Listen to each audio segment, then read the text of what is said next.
ఐదవ అధ్యాయము కర్మ సన్యాస యోగము 25వ శ్లోకము. లభంతే బ్రహ్మ నిర్వాణం ఋషయః క్షీణకల్మషాః చిన్నద్వైధాయతాత్మానస్ సర్వభూతహితే రతాః.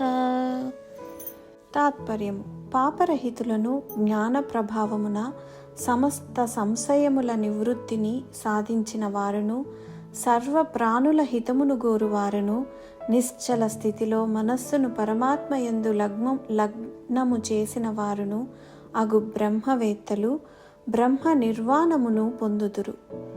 వివరణ: అటువంటి యోగి అయిన మానవుడి పాపములన్నీ క్షీణిస్తాయి.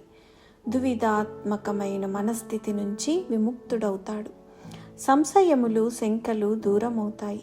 అటువంటి యోగికి ఇంద్రియ నిగ్రహం సిద్ధిస్తుంది. ఇంద్రియ సంబంధమైన విషయముల పట్ల అనాసక్తుడవుతాడు.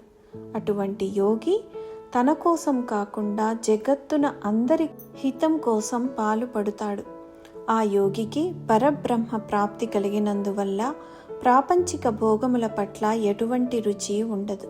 అటువంటి జ్ఞాని, యోగి, సాధువు, సన్యాసి చేసే ప్రతి కర్మ సర్వజీవులకు హితకరంగా ఉంటుంది.